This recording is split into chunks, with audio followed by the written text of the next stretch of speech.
Oh my God, my allergies, guys. This freaking wind. We got like 40 miles an hour wind right now, and it's messing me up. What is up, everybody? Welcome back to the channel.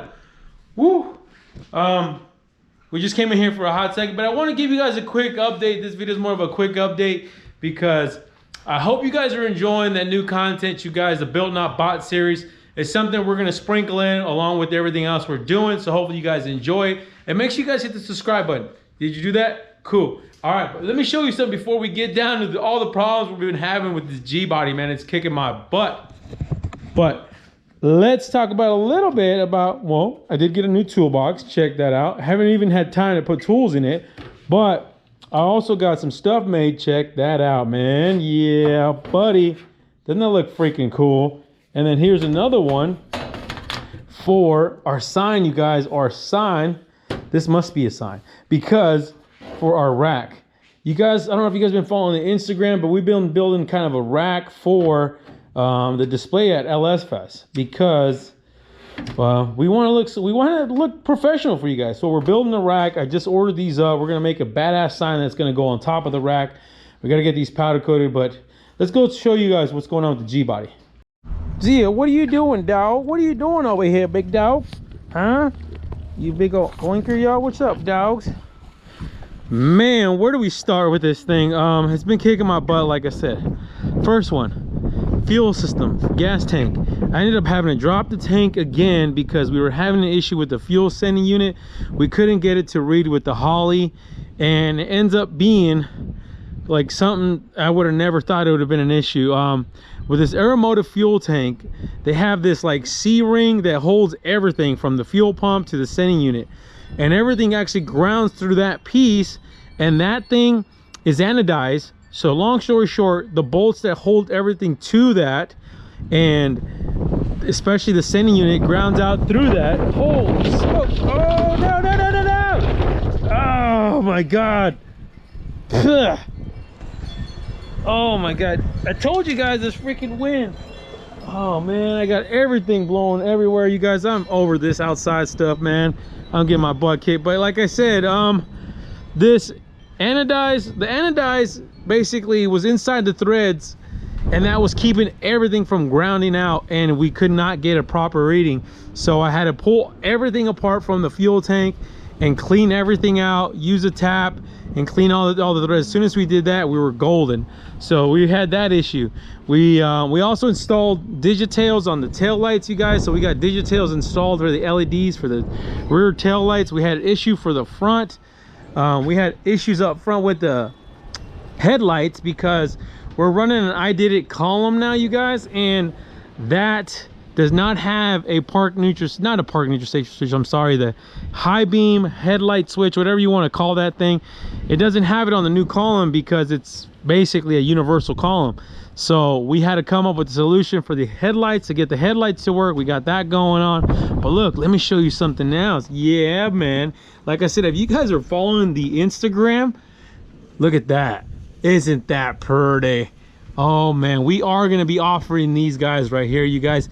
These are just core support braces right here. The original ones, you guys remember, they're just like a rod that goes from end to end, and they're just across, right? Well, I didn't like it. It looked like crap to me, so we came up with our own design, the GP design, man. Let me know what you guys think. I'm hoping these are available by the end of the month, you guys, in April. So make sure you guys check out the website for that. But let me know what you guys think about those new billet parts for the G-body. We got one other one that we're going to be debuting as well at LS Fest. Hopefully we can have everything for LS Fest, let alone this car, you guys, because it is kicking my butt, and hopefully we can have this car there as well. But you guys must have noticed, look, the transmission is out again for the second time in less than 3 days, you guys. Like I said, I am I'm pretty beat up right now. We were having issues with this thing not engaging, not going into gear once the car is running. So we thought it was maybe something to do with the throwout bearing. As far as it being shimmed, that's not the issue. We also had another issue, as a matter of fact, with the master cylinder for the clutch. We ended up replacing that because we had the wrong size. We had the wrong size for our throwout bearing slash master clutch slave, whatever you want to call it. So we weren't pushing enough fluid for the throwout bearing, so we had to replace that. We got a bigger bore size, the 7/8 bore size now. One issue I really want you guys to learn from me is that, like I said, I have personally never ever seen this or experienced this, and maybe I should have paid closer attention to it. And it really is never an issue right until it becomes an issue. So why, another reason why that transmission is binding or whatever you want to call it, not going into gear, we couldn't get this car into gear, was because of the parallelism on the bell housing. Basically how centered and how straight this bell housing is to that input shaft on that T56. The T56 apparently are very sensitive. They have a tapered bearing, and if their bearing basically has no play, and when that input shaft goes in, if it doesn't go in like within 5/1000ths of spec, basically center, then you're gonna have issues. You're gonna have problems. You won't be able to shift. You'll have hard shifts, all those stuff. But what I did when we first installed it, and mind you, I did the same thing on my Chevelle, is we check the actual run out. So the run out, basically how this bell cell housing sits from left to right, up and down like that. So we checked the run out, we got the correct dowel pins for that. We thought we were good there, but what I didn't account for, like I said, how parallel this basically bell housing is, because what was happening right now, and this is my theory right now, especially after talking to the guys over at Bowler, I appreciate you guys, we're getting hold of them, and they told us, check that, this thing has to be parallel. Basically, when you're looking at the bell housing, if this thing is not within 5/1000ths, well, it might even be less than that, straight up and down versus like this, or cock this way, or cock off left, right, whatever, it's never gonna work. You're gonna have that input shaft basically binding. So what I saw is that we did the run out and we were 50/1000ths out on the bottom side. So basically the bottom of the bell housing, this is straight, it's like this, it's kicked out like that. So that's causing that input shaft to bind like that. So what I found is that the oilless oil pan, this one here, was actually past where this mating surface is at for the motor, and the bell housing, I should say, on the back of the motor. This was actually out here, probably, I don't know, a good 40/1000ths of an inch out here past this. So we loosened up all the bolts on the LS pan and basically moved it forward a little bit to where it was nice and flush, or at least past this area right here.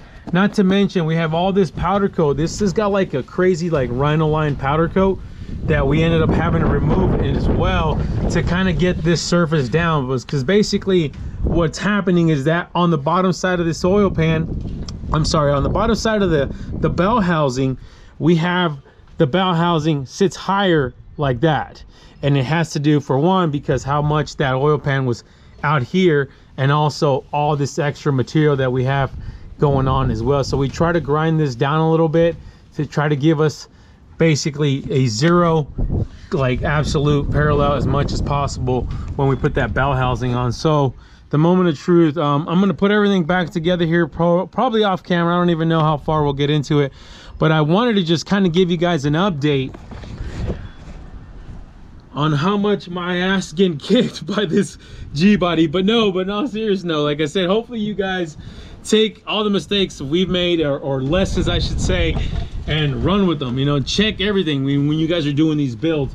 But also, let me know what you guys think about all the stuff that we got going on down in the comments below with that Build Not Bot series. But hopefully we can get some more cars on that for that series as well. But I'll see you guys in a bit. Oh baby, I can't believe they're here.